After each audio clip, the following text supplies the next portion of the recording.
2026ஆம் ஆண்டு புத்தாண்டு பூர நட்சத்திரத்துக்கு எப்படி இருக்கு? எடுத்தோடனே 2026 பிறக்கும் பொழுதே யோகம், பிறக்கும் பொழுதே செல்வத்தோடு இருக்கக்கூடிய ஒரு நேரம் அப்படின்னு வச்சுக்கலாம். டிவோட்டினேஷன் தொலைக்காட்சி நேயர்களுக்கு உங்களுடைய ஜோதிட ஆச்சாரியர் ஜோதிட குரு சிவஸ்ரீ டி சரவண மாணிக்க சிவாச்சாரியர். பரணி பூரம் பூராடம் இந்த 3 நட்சத்திரமும் சுக்கிர தசையில பிறக்கிறீங்க. அப்போ உங்களுடைய தசாநாதன் அப்படிங்கிறவர் சுக்கிர பகவான், ராசிநாதன் அப்படிங்கிறவர் சூரியன். சூரியன் சுக்கிரனும் ஒன்னா இருக்காங்க, மிக மிக சிறப்பு. தசாநாதனும் ராசிநாதனும் ஒரே இடத்துல 5ஆம் இடத்துல இருக்காங்க. எடுத்தோடனே 2026 பிறக்கும் பொழுதே யோகம், பிறக்கும் பொழுதே செல்வத்தோடு இருக்கக்கூடிய ஒரு நேரம் அப்படின்னு வச்சுக்கலாம். அரசாங்க பணியாளர்களுக்கு நன்மை, அரசியல்வாதிகளுக்கு புதிய புதிய பெரிய பெரிய பதவிகள் கிடைக்கும்.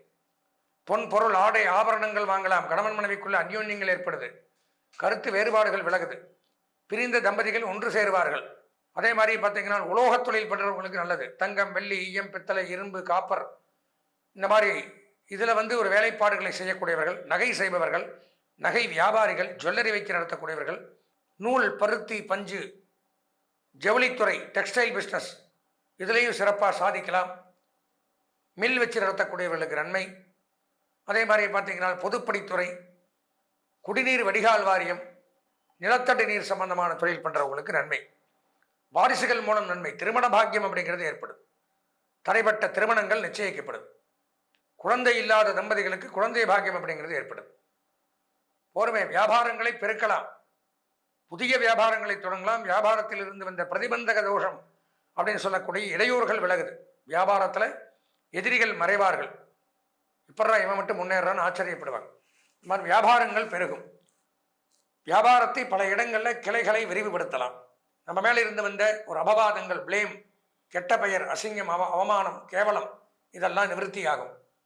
சட்ட ரீதியான பிரச்சனைகள், காவல்துறை பிரச்சனைகள் முடிவுக்கு வரும்.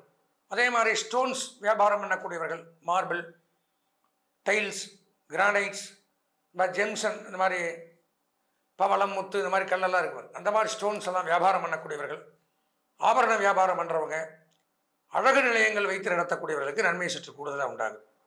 எதிர்பார்த்தபடி எதிர்பார்த்த காரியங்கள் நிறைவேறும். வெளியூர் பிரயாணங்களினால் நன்மை உண்டாகும். புதிய பெரிய மனிதர்களுடைய ஆதரவுகள் நமக்கு கிடைக்கக்கூடிய அமைப்பு அப்படிங்கிறது ஏற்படும். பொதுவாக பூர நட்சத்திரம் அப்படின்னு பார்த்தால் பலவிதமான நன்மைகள் உண்டானாலும் சிம்ம ராசி அப்படின்னு பார்க்கும் பொழுது நன்மைகள் அப்படியே ஜீரோவாயிரும். ராசி பிரகாரம் கோச்சார ரீதியான கிரகங்கள் சாதகமாக இல்லை. சனி சரியில்லை, ராகு பகவான் சரியில்லை, கேது சரியில்லை, குரு சரியில்லை. என்ன பண்ணணும்? 2வது நட்சத்திரம் நல்லா இருந்தாலும் ராசி நமக்கு அனுகிரகம் இல்லைங்க. அப்போ சொந்த ஜாதகத்தை பார்க்கணும். நமக்கு உண்டான சொந்த ஜாதகத்தில் இந்த 4 கிரகங்களும் நமக்கு அனுகூலமாக இருந்தால் தசாநாதன் ராசிநாதன் சிறப்பு. பட் கோச்சார ரீதியாக சனி, குரு, ராகு, கேது சரியில்லாத காரணத்தினால் இதற்கும் இந்த பூர நட்சத்திரக்காரர்கள் அவசியம் சொந்த ஜாதகத்தை, இந்த பதிவை பார்த்தோன்னே சொந்த ஜாதகத்தை ஒரு முறை பார்த்தால் அனைத்திற்கும் விடை கிடைக்கும். அதுக்கு என்ன பரிகாரமோ அதை பண்ணிட்டால் டோன்ட் கேர்னு போயிட்டே இருக்கலாம். பொதுவாக பூர நட்சத்திரம் அப்படின்னு பார்த்தால் இந்த ஆண்டு பலாபலன்களில் ஒரு 70% நன்மைகள் அப்படின்னு சொல்லலாம். அதிர்ஷ்டமான வண்ணம் சிவப்பு, அனுகூலமான திசை தென்கிழக்கு, அதிர்ஷ்டமான எண் 7, வணங்க வேண்டிய தெய்வம் முருகப்பெருமான். கந்தக்கடவுளை வணங்கி இந்த ஆண்டை இனிமையான ஆண்டாக மாற்றிக்கொள்ள ஆசீர்வதிக்கிறேன். கடந்த 2025ஆம் ஆண்டு அப்படின்னு எடுத்துட்டோம்னால் எந்த ஒரு வருடமும் இல்லாத வகையில் 4 பயிற்சிகள் நடந்திருக்கு. சனி பயிற்சி நடந்திருக்கு, குரு பயிற்சி நடந்திருக்கு, ராகு கேது பயிற்சி நடந்திருக்கு. இப்போ அதையெல்லாம் வைத்து அந்த பயிற்சிகள் மூலமாக என்னென்ன கிரகங்கள் எங்கே இருக்குது, 2025ஆம் ஆண்டு தான் நம்ம பலவிதமான கஷ்டங்களும் துன்பங்களும் துயரங்களும் பட்டிருந்தோம்.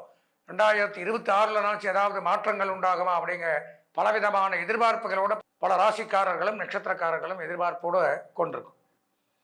அப்போது நம்ம இந்த ராசிகளாக பார்க்கிறத விட நட்சத்திர வாயிலாக, ஏன்னா இந்த நட்சத்திரம் அப்படிங்கிறது நல்ல ஒரு வித்தியாசம் உண்டு. ஒவ்வொரு நட்சத்திரக்காரர்களும் ஒவ்வொரு தசையில் தான் பிறப்போம். இந்த தசையில் பிறப்பா அப்படிங்கிற கணக்கு உண்டு. அந்த தசா புத்தி தான் பேசுது. அப்போ அந்த தசாநாதன் அப்படிங்கிறவன் இங்கே எந்த இடத்துல இருக்கான்? இந்த 2026க்கு அவன் சாதகமாக இருக்கானா? ராசிநாதன் மேஷராசினா அதுக்கு அதிபதி ஒருத்தர் இருப்பார், இவன் பிறந்த நட்சத்திரத்துக்கு ஒருத்தர் அதிபதி இருப்பார். இதெல்லாம் மெயினாக பார்க்கணும். பொதுவாக பயிற்சிகள் ஒரு பக்கம் இருந்தாலும் இந்த தசாநாதனும் ராசிநாதனும் எங்கே இருக்கிறார்களோ அதை வைத்து பலன்கள் பார்ப்பது அப்படிங்கிறது ஒரு வித்தியாசமான ஒரு கணக்கு. இது முழுக்க 100% அவரவர்களுக்கு இண்டிவிஜுவலாக நன்மையை தரும். அப்படி பார்க்கும் பொழுது தான் இந்த 27 நட்சத்திரமே ஒவ்வொருத்தரும் ஒவ்வொரு நட்சத்திரத்தில் பிறக்கிறோம். அப்போ அந்த நட்சத்திரத்துக்கு என்ன தசாபுத்தி நடக்குது, என்ன தசாநாதன் இருக்கான், இந்த தசாநாதனுடைய இப்போ எங்கே இருக்கா, அவனை யார் பார்க்குறா, ராசிநாதன் யார், இதெல்லாம் வச்சு தான் நாம் பலன்களை சொல்கிறோம். அது கூட இந்த 2026 இந்த அதிகமாக ஒரு ராசியில் தங்கி நன்மை தீமைகளை செய்யக்கூடிய கிரகங்கள் அப்படின்னு நான் பல தடவை சொல்லியிருக்கேன். சனி பகவான் முதல்ல 2.5 ஆண்டுகள் ஒரு ராசியில் இருக்கார். கடந்த ஆண்டு பயிற்சியானார்னா அப்போ பார்த்தீங்கன்னா 2027 தான் அவர் பயிற்சி ஆவார். அதுக்கப்புறம் குரு பகவான், ராகு கேது 1.5 வருஷம் 2026 லாஸ்ட்டில் ஆவாங்க.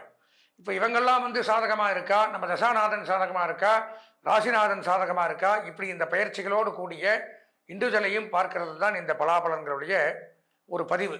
அதனால் நமது நேயர்கள் இந்த பதிவையும் பார்த்து சொந்த ஜாதகத்திலையும் ஏதாவது கஷ்டங்கள் ஒரு சந்தேகங்கள் இருப்பின் தாராளமாக என்னுடைய அலைபேசி நம்பரை சொல்கிறேன்.